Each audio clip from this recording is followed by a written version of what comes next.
Libya Channel 1784 mempersembahkan Dewa Naga Kehancuran. Musuh menyerang Kota Pedang.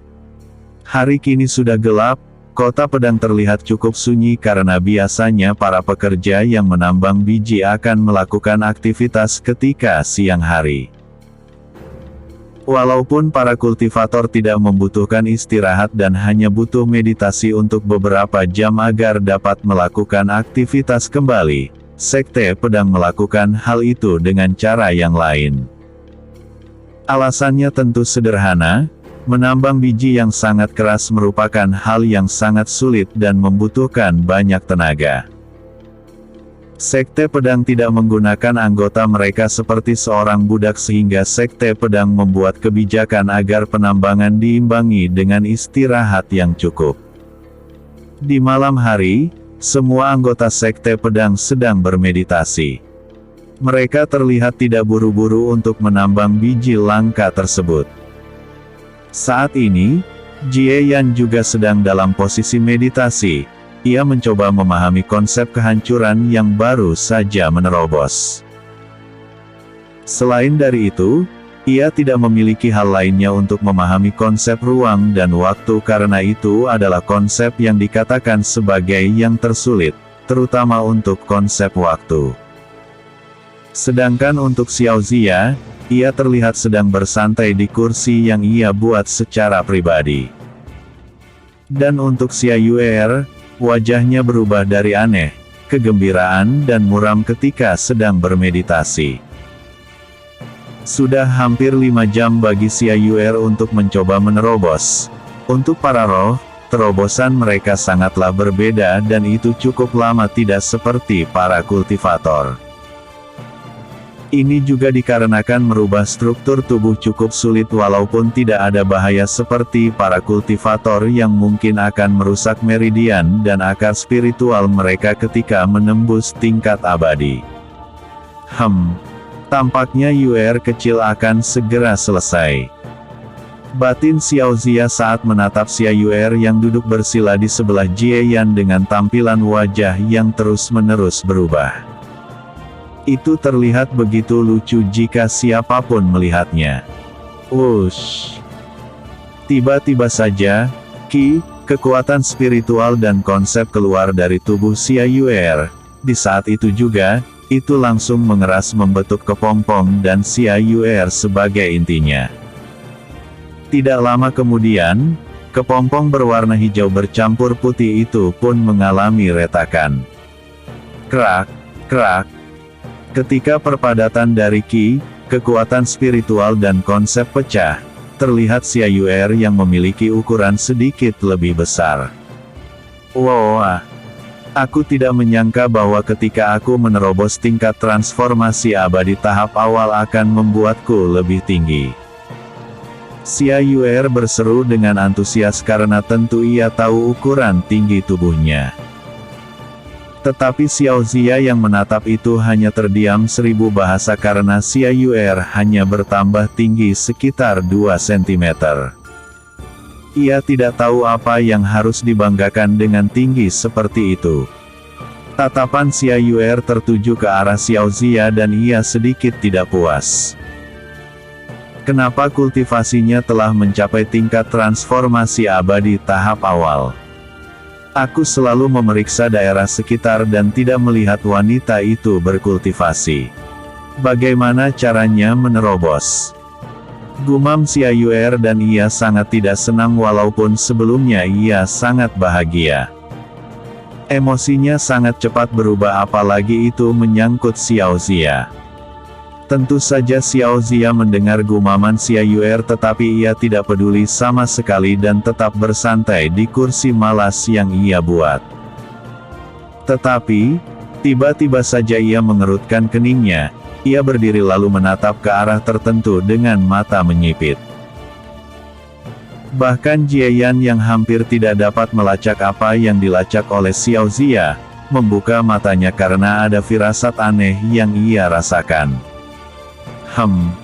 Xia Yuer yang sedikit terlambat pun menatap ke arah Xiao Zia dan Jie Yan melihat. Ia menaikkan sedikit alisnya karena langsung merasakan sesuatu yang salah. Jie Yan, ada formasi aneh yang hampir tercipta. Aku tidak tahu apa itu, tetapi formasi ini cukup kuat. Ucap Xia Yuer. Sebagai roh legendaris, ia akan sangat peka terhadap sesuatu yang terkait dengan formasi, sama seperti Xiao Zia. Apakah itu formasi? Jie Yan menyipitkan matanya lalu mengaktifkan mata dewa untuk melihat ke tempat yang sangat jauh. Saat mencoba melacak sejauh mungkin, Jie Yan dapat melihat dengan buram sekelompok kultivator menggunakan jubah yang memiliki lambang tertentu di dada sebelah kirinya. Ketika ia mencoba melihat apa yang hendak mereka lakukan dengan formasi itu, salah satu dari mereka langsung menoleh dan menatap ke arah tempat Jie Yan. Dek, dek. Jantung Jie Yan berdetak sangat cepat karena ketika ia mencoba memata-matai, sosok tersebut melihatnya atau lebih tepatnya merasakannya. Ia tidak menyangka bahwa hanya dengan mencoba melihat dari jauh, seseorang akan dapat merasakannya. Zia, Yuer, ayo pergi. Siapapun itu, mereka tidak memiliki niat baik. Kita harus memberitahu King Tao. Ucap Jie Yan dengan wajah gelap lalu menghilang dari ruangan tersebut menuju tempat King Tao berada diikuti oleh Xiao Zia dan Xia Yuer. Ketika mencapai tempat King Tao berada, Jie Yan yang sudah bertatapan muka dan ingin berbicara, tiba-tiba membeku di tempat. Bahkan untuk King Tao juga mengalami hal yang sama. Walaupun keduanya membeku, keduanya dapat merasakan daerah sekitar dan tahu bahwa ada formasi yang diaktifkan untuk menjebak semua kultivator yang ada di Kota Pedang. Sial! Siapa mereka? Batin King Tao yang membatu dan mencoba mengedarkan kekuatan spiritual miliknya untuk melacak musuh. Ini konsep waktu. Siapa gerangan yang dapat menggunakan konsep waktu yang dianggap sebagai konsep tertinggi di 33 surga? Batin Jie Yan dengan nada tidak percaya. Bahkan untuk Xia Yuer yang ahli dalam formasi pun membatu di tempat. Tetapi tidak seperti Jie Yan dan King Tao, ia masih dapat bergerak dengan lambat. Formasi cahaya. Lingkaran formasi tercipta secara langsung di kedua lengan mungil Xia Yuer karena ia hendak menghancurkan formasi. Walaupun formasi tersebut mengandung konsep waktu, itu tetaplah sebuah formasi. Sebagai ahli formasi, tentu dirinya memiliki cara untuk menangkal formasi yang sangat kuat sekalipun. Hanya Xiao Zia yang bisa bergerak sedikit cepat walaupun ada pengekangan yang ia terima. Matanya terlihat sangat dingin saat ini karena ada seseorang yang mencoba menjebaknya menggunakan sebuah formasi. Kalian membuat formasi untuk seseorang yang salah. Karena kalian mencoba menjebakku juga, maka jangan salahkan jika aku menghancurkan formasi ini secara paksa. Walaupun kekuatanku belum pulih, aku hanya perlu mengorbankan esensi darahku untuk menggunakan formasi tingkat tertinggi walaupun harganya aku harus hibernasi dalam waktu tertentu. Batin Xiao Zia. Tap. Xiao Zia menyentuh permukaan tanah secara langsung lalu menyalurkan semua ki, konsep dan kekuatan spiritual yang bisa ia tarik dari tubuhnya lalu menggabungkannya dengan esensi darahnya untuk memperkuat formasi ke tingkat tertinggi. Shrine. Shrine. Saat Xiao Zia mempersiapkan formasi, suara tebasan terdengar di banyak tempat yang membuat wajah King Tao muram. Ia tahu bahwa seseorang berencana memusnahkan mereka menggunakan sebuah formasi. Ia melirik sekilas ke arah Xiao Zia yang tampaknya hendak melakukan sesuatu. Ia tahu bahwa roh kontrak Jie Yan memang tidak sederhana karena mampu menghalau serangan formasi walaupun tingkat kultivasinya sangat rendah. Jika aku lepas dari formasi yang dapat mengekang seseorang dalam waktu singkat ini, aku akan menunjukkan betapa mengerikannya anggota elit Sekte Pedang.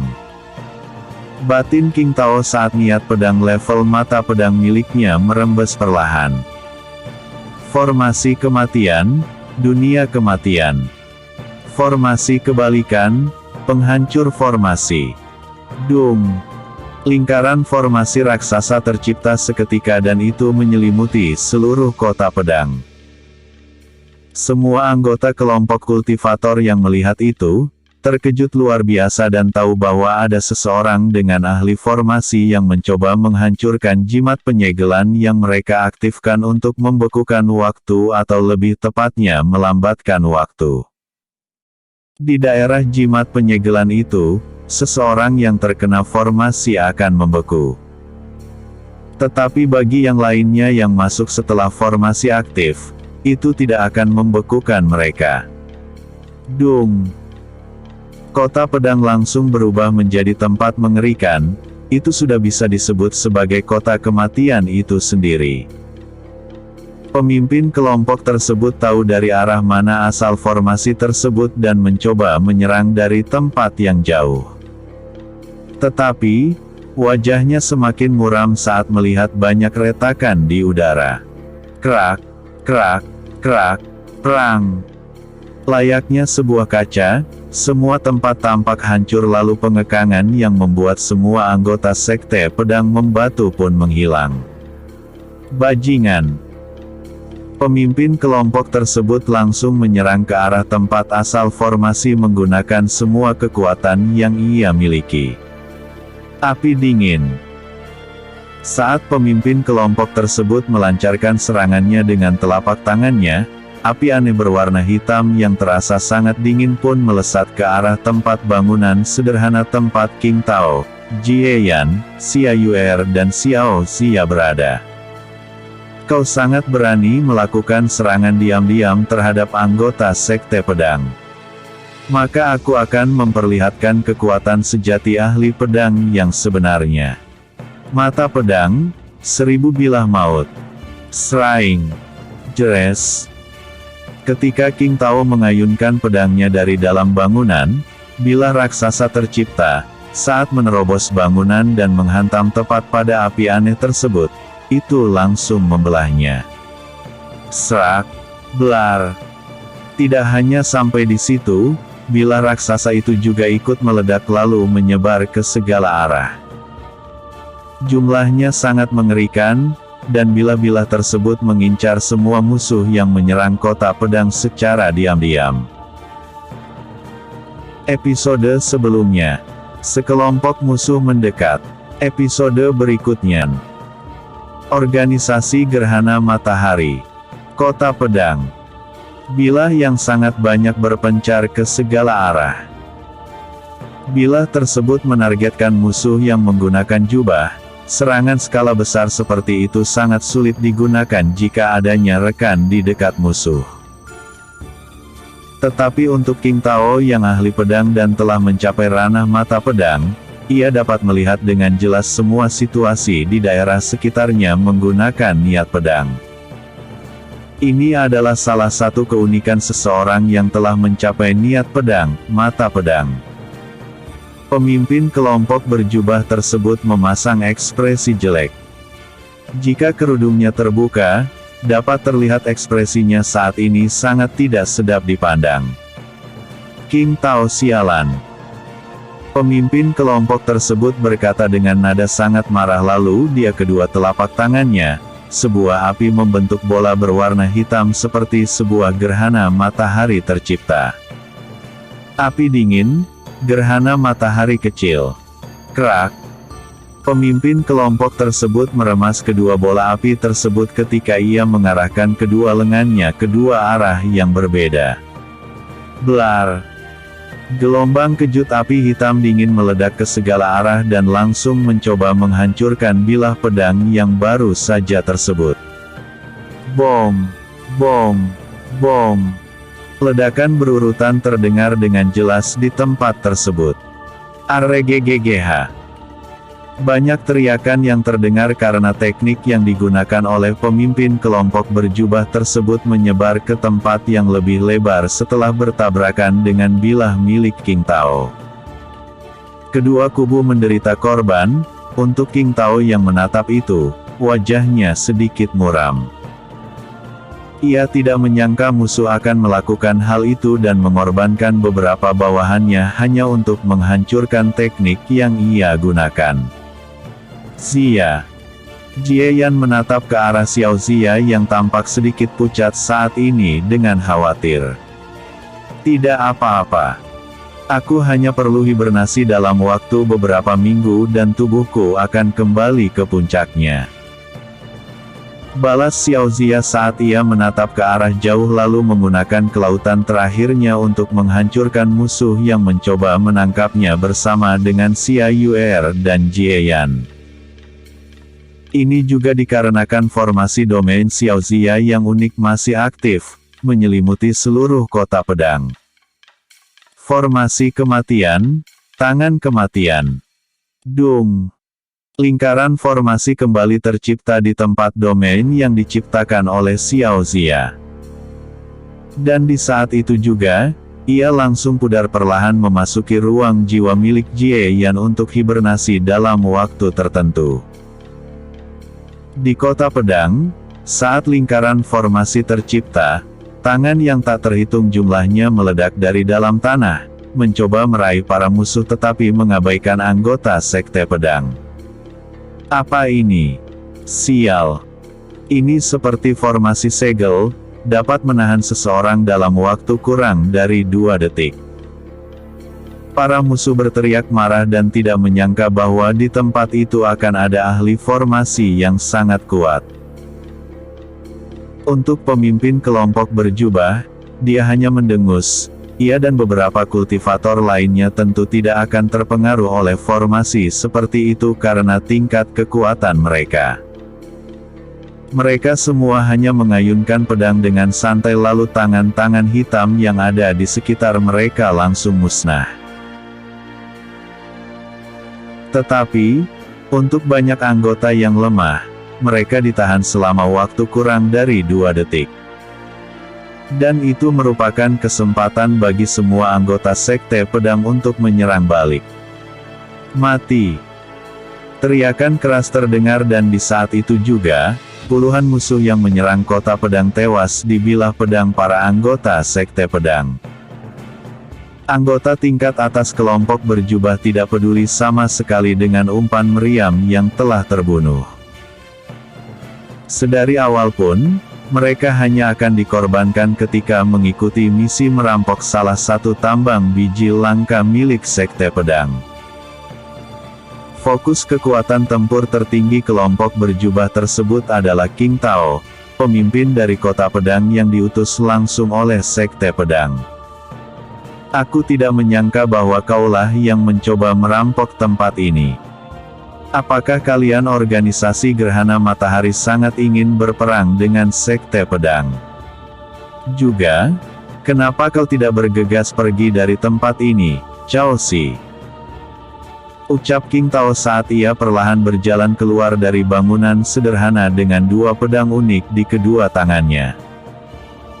Pedang King Tao memiliki bentuk dengan bilah lebar di dekat gagang pedang lalu mengecil secara bersamaan di kedua sisi bilah sampai ke ujung bilah. King Tao.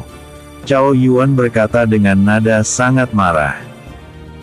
Ia melirik ke arah Jie Yan yang ada di belakang King Tao dan langsung tahu bahwa pemuda yang tidak lain adalah Jie Yan adalah seseorang yang memata-matainya sebelumnya. Ush. Domain milik Xiao Zia menghilang lalu kondisi kota tampak kembali seperti semula. Jie Yan menatap dengan serius ke arah Cao Yuan yang wajahnya tertutup sedikit oleh jubah. Ia merasakan kekuatan luar biasa dari Cao Yuan walaupun jika dibandingkan dengan King Tao itu masih lebih lemah. Sebelum Cao Yuan berbicara lagi, puluhan anggota sekte pedang muncul di sekitar mereka, beberapa berada di atas bangunan sederhana, menatap ke arah kelompok Cao Yuan dengan tatapan dingin. Organisasi Gerhana Matahari. Tampaknya mereka menjadi salah satu kekuatan tingkat tinggi di dunia ini. Batin Jieyan. Selain dari itu, ia merasakan kekuatan khusus dari Cao Yuan. Dengan mata dewa, ia dapat melihat sedikit bahwa Cao Yuan adalah pembawa garis darah yang cukup unik. Karena kalian telah datang, maka kalian hanya akan mati. Bunuh mereka semua. King Tao memberi perintah dan langsung menyerbu ke arah Cao Yuan. Cao Yuan menggerakkan giginya dengan kuat karena tahu bahwa mereka kalah jumlah. Lagi pula, para anggota sekte pedang di kota itu lebih kuat daripada mereka. Tetapi ia langsung menyerang juga karena tahu bahwa jika hanya mencoba melarikan diri, maka mereka akan lebih mungkin tewas, apalagi di bawah pengawasan King Tao yang ahli dalam ilmu pedang jarak jauh.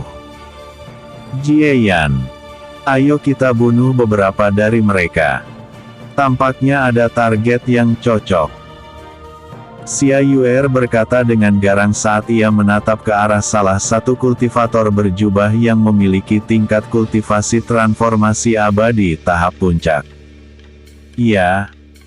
Jieyan tentu setuju karena ia juga ingin mencoba seberapa kuat sebenarnya para kultivator dari alam abadi. Dan jika ia bekerja sama dengan Xia Yuer, maka kultivator tingkat transformasi abadi tahap akhir merupakan lawan yang cocok walaupun kemungkinan besar mereka akan kalah, tetapi itu akan berbeda jika mereka berdua melakukan fusi. Teleportasi. Dek. Jieyan berpindah tempat, menggunakan teknik tersebut, ia hanya bisa berpindah di jarak yang cukup dekat jika berada di alam abadi. Tentu saja ini dikarenakan tingkat kultivasinya yang masih rendah. Ketika Jieyan muncul di dekat musuh, Xia Yuer juga terbang di dekat Jieyan. Sangat terlihat bahwa Xia Yuer sudah sangat siap bertempur dengan dua lingkaran formasi yang ada di telapak tangannya. Serak. Pria berjubah yang menjadi target Jieyan dan Xia Yuer baru saja membunuh salah satu anggota lemah sekte pedang lalu menatap ke arah Jieyan. Apakah kau ingin menantangku dengan tingkat kultivasi seperti itu? Bahkan pria ini satu tahap lebih tinggi darimu tidak bisa berbuat apa-apa padaku. Kau terlalu menganggap dirimu tinggi. Ucap pria berjubah tersebut dengan nada kejam saat ia mengalirkan ki dan konsep di pedang yang ada di tangan kanannya. Benarkah? Maka kita akan melihat apakah yang kau katakan benar atau tidak. Balas Jieyan. Teleportasi. Jieyan muncul dalam sekejap tepat di depan musuh lalu mengayunkan pedang di tangan kanannya yang telah dilapisi oleh belitan ki raja. Terang. Episode sebelumnya. Musuh menyerang. Episode berikutnya. Melawan Cao Di. Kota Pedang. Terang. Bush. Api dan petir hitam meledak ke segala arah. Bentrokan antara Jieyan dan pria berjubah tersebut membuat tanah di bawah kaki mereka mengalami retakan. Pria berjubah yang bentrok dengan Jieyan memasang wajah sedikit muram. Ia tentu tahu tentang ki raja, tetapi ia tidak pernah melihat seseorang yang menggunakan ki raja seperti yang dilakukan oleh Jieyan. Tekanan yang diberikan oleh Jieyan juga sangat besar karena ki raja tersebut. Ia merasa tubuhnya melemah sedikit karena guncangan semangat dari ki raja Jieyan. Cao Yuan yang sedang bentrok di udara dengan King Tao langsung menatap ke arah Jieyan dengan mata tajam.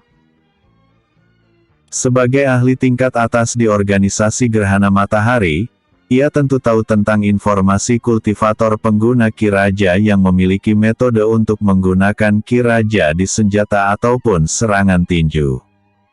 Dari mana asal bocah itu? Kenapa dia memiliki metode tingkat tertinggi yang bahkan dirahasiakan oleh para penguasa? Batin Cao Yuan. Karena kejadian itu, ia sangat ingin menangkap Jie Yan. Walaupun ia bukan pengguna Ki Raja, metode belitan Ki Raja pastilah sangat berharga, bahkan lebih berharga daripada artefak abadi. Sedangkan untuk King Tao, matanya melebar dan senyum lebar muncul di wajahnya. Jika pemimpin Sekte Pedang tahu bahwa ia telah merekrut seseorang dengan Ki Raja dan bahkan memiliki keterampilan belitan Ki Raja, maka statusnya di Sekte Pedang akan meroket tinggi. King Tao yang menatap mata Cao Yuan melirik ke arah Jie Yan langsung paham bahwa Cao Yuan mencoba untuk menangkap Jie Yan dan mengorek informasi tentang metode belitan Ki Raja. Tentu saja ia tidak akan membiarkannya menangkap Jie Yan. Selain dari Ki Raja, Jie Yan juga ahli pedang jenius. King Tao pasti akan menggunakan seluruh kekuatannya untuk membawa Jie Yan kembali ke Sekte Pedang cabang di dunia tersebut. Cao Di, tangkap bocah itu dengan segenap kekuatan yang kau miliki. Kita harus membawanya kembali. Jika kau mampu menangkapnya, maka ayahmu sebagai tetua akan memiliki status yang lebih tinggi di klan. Cao Yuan mengirim telepati kepada Cao Di. Mata Cao Di berbinar ketika mendengar telepati Cao Yuan. Memang benar bahwa posisi ayahnya di klan saat ini hampir jatuh karena mengalami kemerosotan kultivasi akibat luka. Ini juga memberikan dampak tertentu padanya. Karena adanya kesempatan seperti ini, ia tentu tidak akan melewatkannya.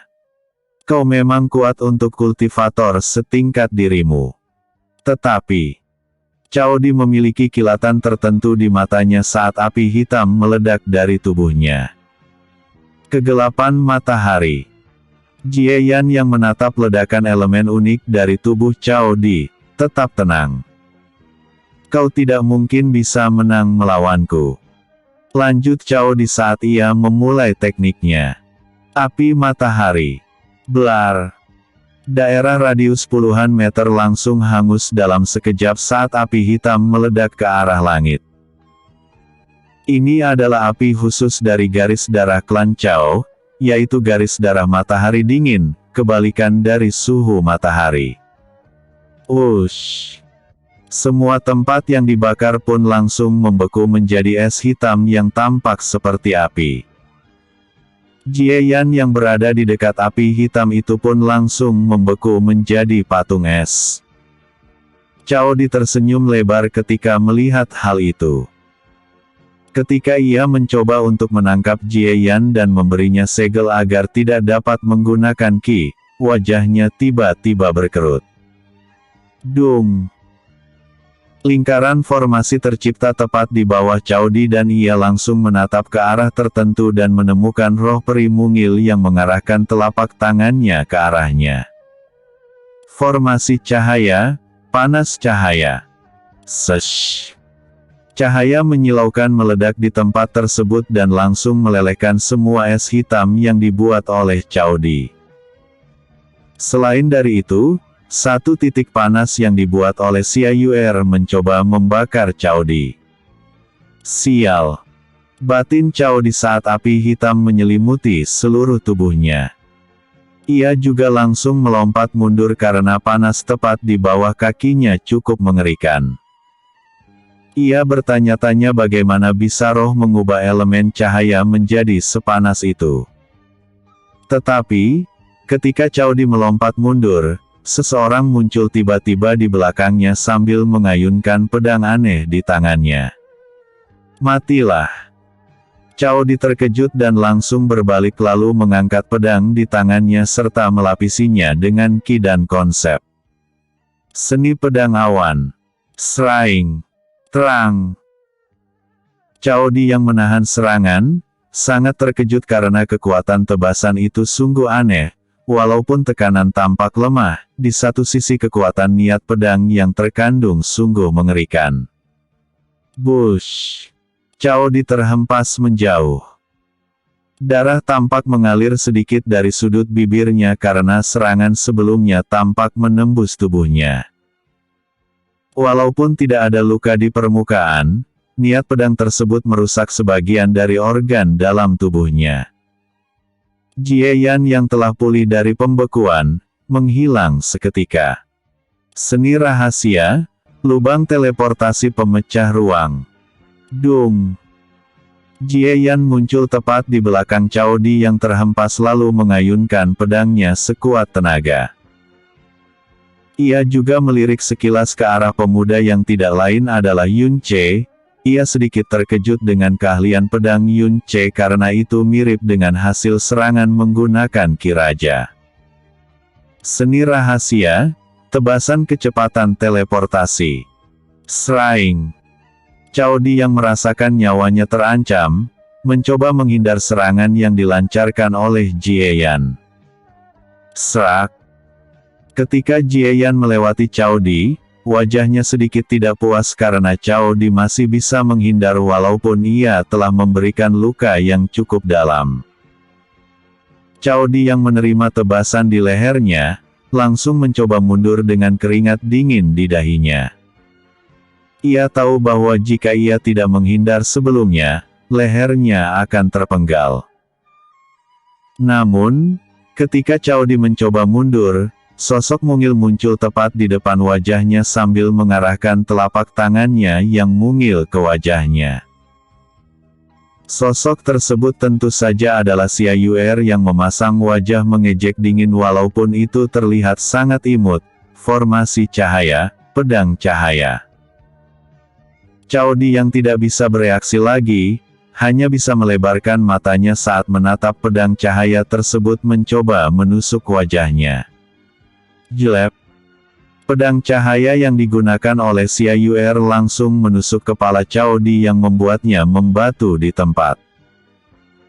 Ia telah melupakan keberadaan Xia Yuer sebelumnya karena terburu-buru untuk mundur dan itu membuatnya tewas di tempat karena tidak sempat bereaksi. Sungguh lemah. Xia Yuer mendengus kecil setelah berhasil membunuh Cao Di. Jie Yan yang menatap itu hanya mengabaikan Xia Yuer lalu menatap ke arah Yun Ce dengan mata sedikit menyipit. Apa yang membuatnya penasaran adalah, metode serangan Yun Ce yang sangat unik, itu sedikit mirip dengan metode serangan menggunakan belitan Ki Raja dari Xiao Chen. Yun Ce juga menatap datar ke arah Jie Yan. Tetapi dalam hatinya, semangat juang untuk melawan seseorang seperti Jie Yan sudah sangat membara. Salah satu alasannya adalah kemampuan Jie Yan menggunakan belitan Ki Raja. Ia memiliki seorang guru yang telah mengajarinya dalam waktu singkat sebelum gurunya telah tiada.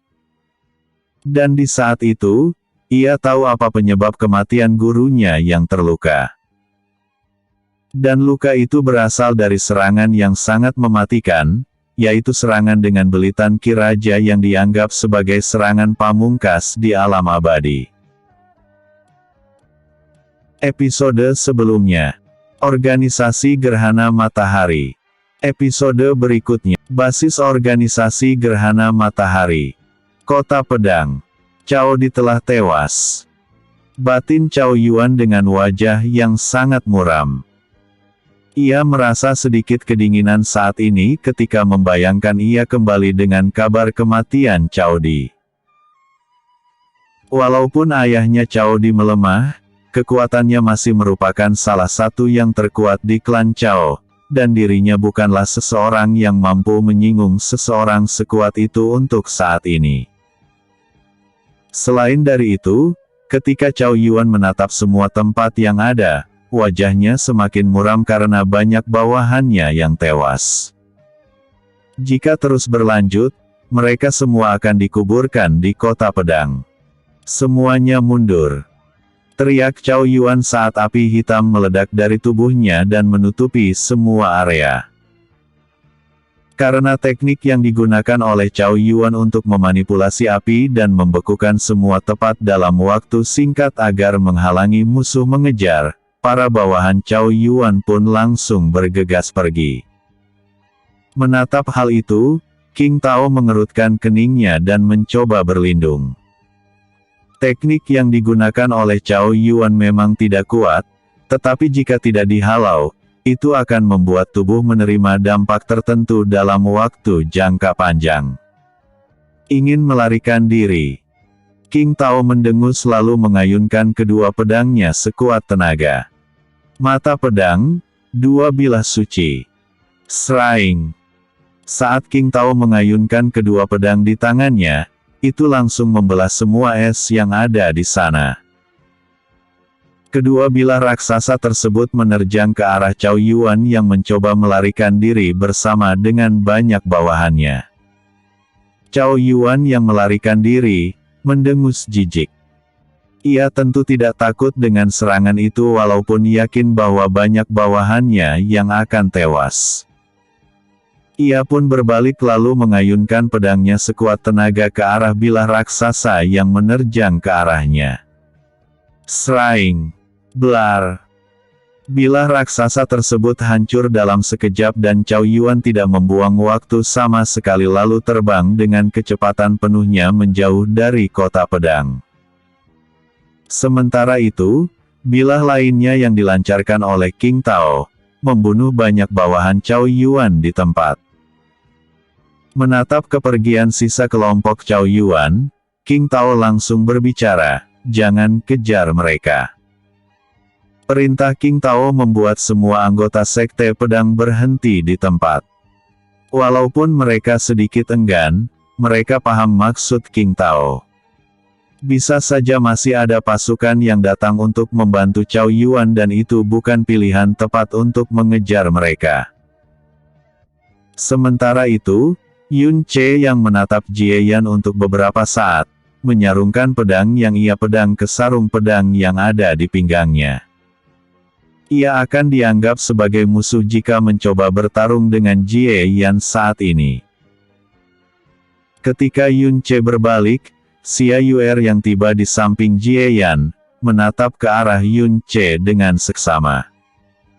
"Jie Yan, aku merasakan bahwa dia cukup kuat.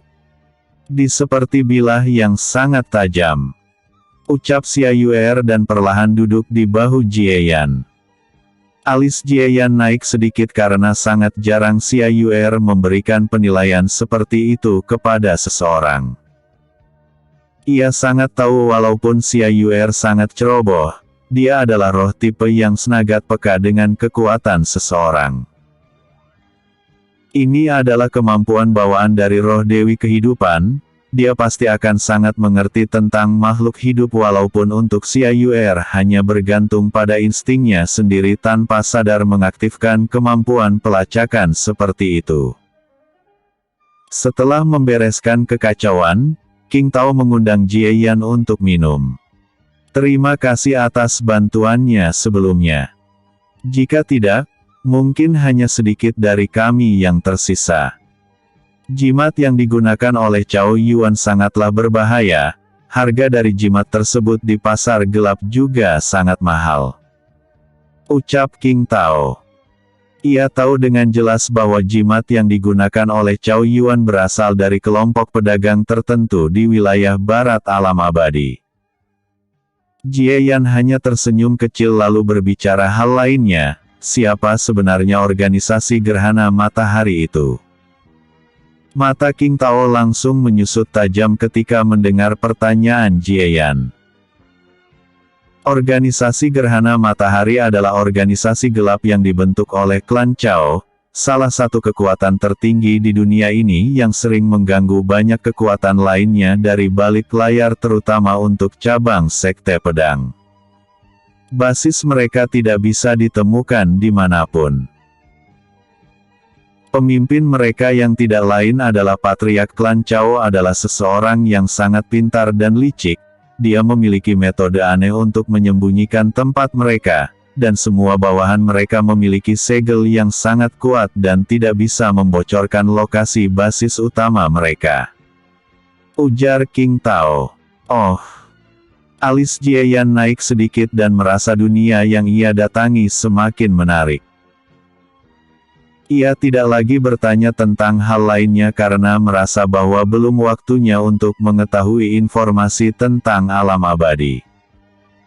Setelah berbicara beberapa hal, Jie Yan pun kembali ke kediamannya menunggu hari keberangkatan menuju cabang Sekte Pedang.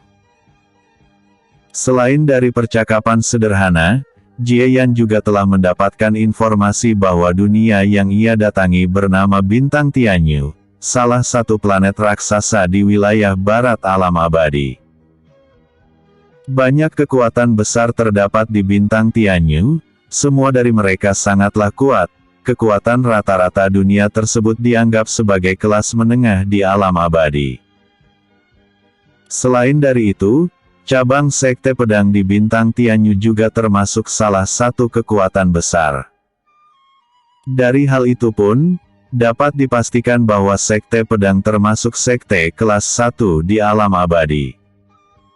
Hari terus berlalu, di saat itu tidak ada lagi serangan yang menyerbu kota pedang. Proses penambangan biji penting kali ini berjalan dengan lancar dan hari keberangkatan menuju cabang Sekte Pedang pun akhirnya datang. Di depan gerbang kota pedang, terlihat 6 sosok yang sedang berdiri. Mereka semua adalah orang yang akan pergi ke Sekte Pedang. Di antaranya, terlihat 2 sosok muda yang tidak lain adalah Jie Yan dan Yun Che. Dan yang lainnya adalah 4 anggota Sekte Pedang yang dipimpin oleh King Tao. Untuk sisa anggota Sekte Pedang lainnya yang tinggal di kota pedang, mereka terus menambang walaupun mungkin akan butuh waktu lama bagi mereka untuk kembali ke Sekte Pedang. Itu dikarenakan butuh waktu untuk menggali tambang lebih dalam. Selain dari itu, biji yang langka mungkin akan sulit ditemukan kembali dalam beberapa tahun. Baik, kita akan segera berangkat. Ucap King Tao saat mengeluarkan sebuah alat transportasi yang dapat membawa mereka lebih cepat ke Sekte Pedang. Jie Yan menatap ke arah alat transportasi itu dengan seksama. Alat transportasi tersebut tampak seperti sebuah kapal dengan sayap yang terlihat sedikit layu. Bisa dipastikan alat transportasi itu bergerak seperti seekor burung. Ayo naik, menggunakan alat transportasi ini, kita akan tiba di Sekte Pedang dalam waktu kurang dari 1 minggu. Ujar King Tao saat ia perlahan berjalan masuk ke dalam alat transportasi tersebut diikuti oleh ketiga rekannya lalu diikuti oleh Jie Yan dan Yun Che. Setelah mereka masuk, alat transportasi itu pun dikendalikan oleh King Tao dan langsung terbang dengan kecepatan yang sangat tinggi ke arah tertentu. Dalam waktu kurang dari 3 detik saja, kota pedang tidak lagi terlihat menandakan bahwa alat transportasi tersebut memiliki kecepatan yang mengerikan.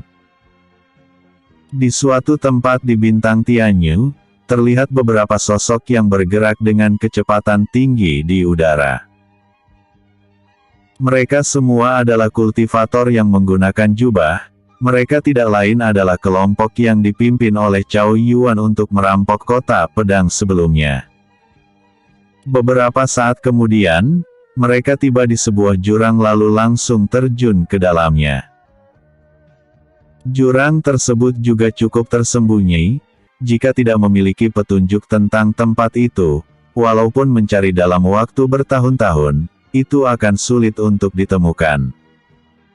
Inilah alasan organisasi Gerhana Matahari tidak pernah diekspos walaupun memiliki banyak musuh. Saat Cao Yuan memimpin kelompok tersebut ke dalam jurang, tidak lama kemudian mereka langsung berbelok arah lalu bergerak ke arah dinding batu yang terlihat tidak pernah tersentuh. Wush! Mereka semua pun langsung masuk ke dalam menembus batu tersebut. Ini adalah pesona khusus yang diciptakan oleh Patriark Klan Cao, siapapun akan kesulitan untuk masuk jika tidak terdaftar sebagai anggota. Pesona itu memiliki kemampuan mendeteksi seseorang, jika mereka bukan anggota yang tercatat, siapapun yang menabrak dinding batu itu hanya akan menabrak sebuah dinding tebing. Saat kelompok Cao Yuan masuk, kota bawah tanah yang sangat luas pun terlihat seketika. Sangat banyak kultivator yang ada di tempat itu dan membuktikan bahwa organisasi Gerhana Matahari memang salah satu organisasi terbesar di bintang Tianyu. Di semua tempat terlihat banyak bangunan besar, semua bangunan itu adalah tempat khusus seperti tempat penempaan, kebun herbal, pengolahan biji besi dan sebagainya. Bahkan bangunan alkemis juga terlihat di tempat tersebut. Kelompok Cao Yuan terus bergerak dan akhirnya tiba di bangunan terbesar di tempat tersebut yang terletak di atas bukit kecil yang sangat indah. Saat mereka mendarat, beberapa sosok telah menunggu. Ketika kelompok Cao Yuan mendarat, salah satu dari mereka pun berbicara dengan nada dingin, "Cao Yuan. Di mana Cao Di?" Ketika Cao Yuan mendengar pertanyaan itu, keringat dingin membasahi sedikit punggungnya. Ia menatap ke arah pria parubaya yang tampak mendekati usia tua yang menatapnya dengan tatapan membunuh.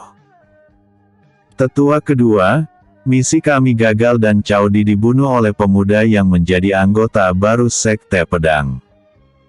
Ucap Cao Yuan yang mencoba menjaga ketenangannya. Mendengar balasan Cao Yuan, sosok yang tidak lain adalah ayah dari Cao Di melebarkan matanya. Dan di saat itu juga, kinya meledak dahsyat yang membuat Cao Yuan dan semua anggota kelompoknya gemetar ketakutan. Episode sebelumnya, melawan Cao Di. Episode berikutnya, Roh Artefak, Bintang Tianyu. Ki tetua kedua klan Cao meledak dahsyat yang membuat daerah sekitarnya berguncang. Sial. Walaupun kekuatannya telah merosot jauh karena luka, itu masih sangat kuat. Dasar monster. Batin Cao Yuan dengan wajah gelap saat mencoba bertahan dari tekanan yang diberikan oleh tetua kedua klan Cao. Tetua kedua, hentikan. Kematian dalam misi adalah hal yang wajar. Jangan terbawa emosi, kau bisa membalas dendam atas kematian putramu. Walaupun begitu, kau masih memiliki satu putra berbakat lainnya. Lebih baik kau mengolahnya agar menjadi kultivator tangguh yang dapat memberikan kontribusi besar kepada klan Cao. Ucap pria parubaya yang berdiri di sebelah tetua kedua klan Cao. Tetua kedua menarik auranya dan menatap ke arah samping dengan dingin. Orang yang ditatap olehnya adalah tetua ketiga. Karena kekuatannya telah jatuh, tetua ketiga hampir tidak pernah memberikannya wajah karena bisa dipastikan bahwa tetua ketiga saat ini lebih kuat sedikit darinya. Katakan siapa dia? Tetua kedua menoleh kembali ke arah Cao Yuan mengabaikan tetua ketiga.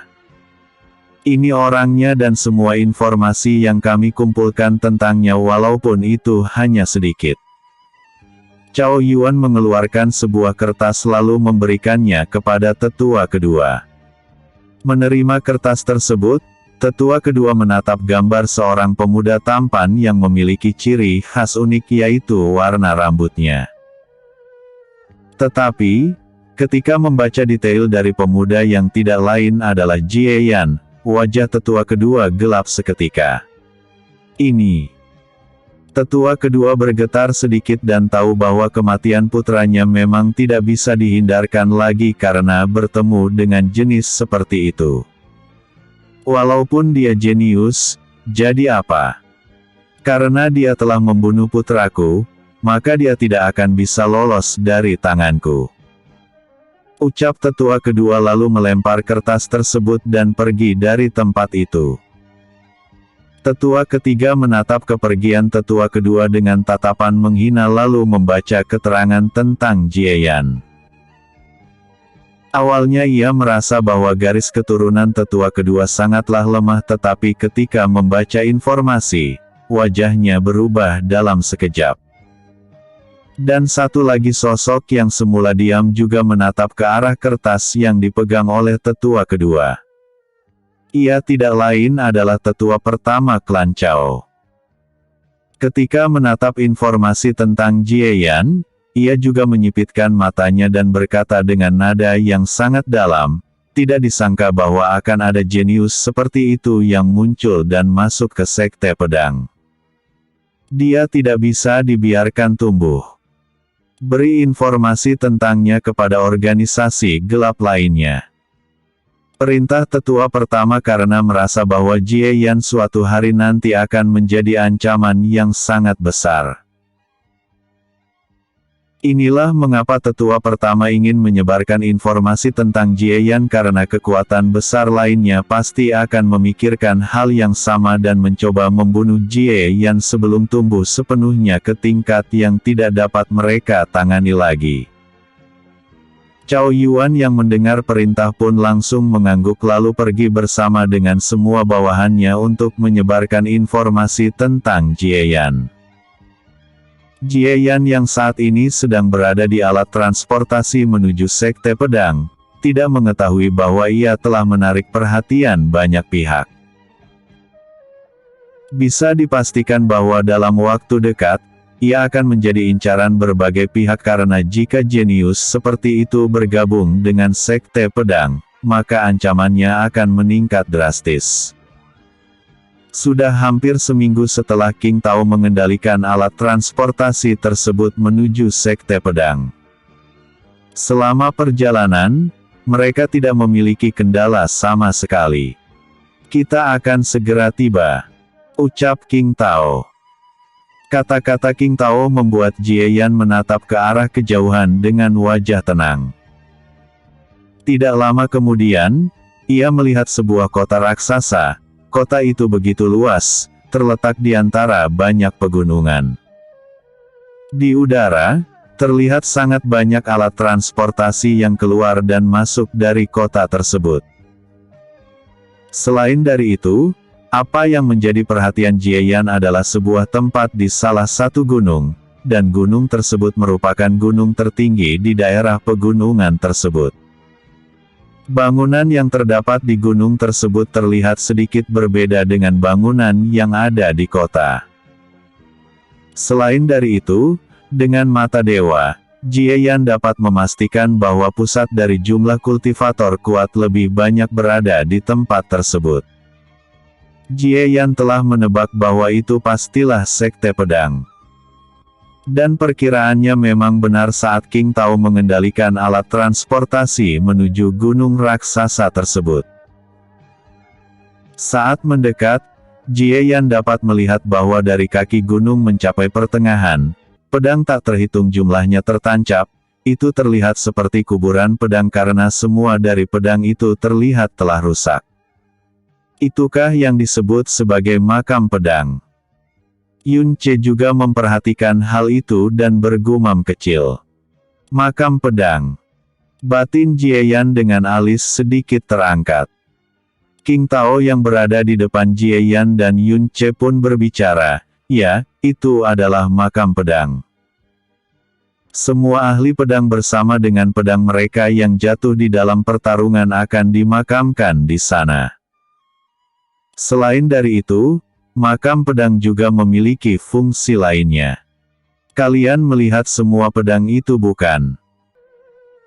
Semua pedang itu tampak rusak, tetapi untuk murid Sekte Pedang, jika mereka berhasil menyelesaikan ujian di makam pedang, maka akan ada pedang yang akan pulih dengan sendirinya yang kemudian menjadi senjata untuk murid yang menyelesaikan ujian tertentu.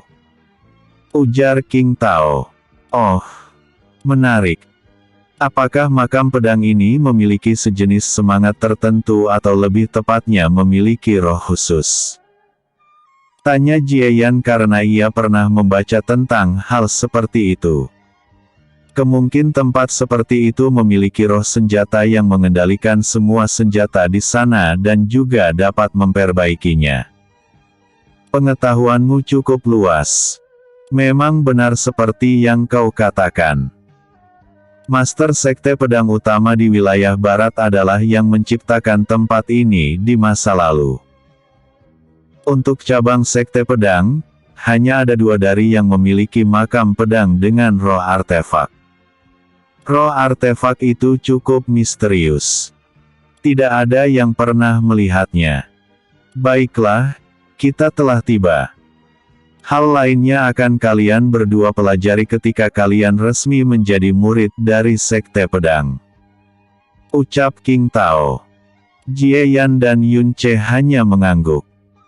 Untuk Yun Ce, ia tentu tidak sabar datang ke Sekte Pedang karena bisa dikatakan bahwa ia adalah penggila pedang.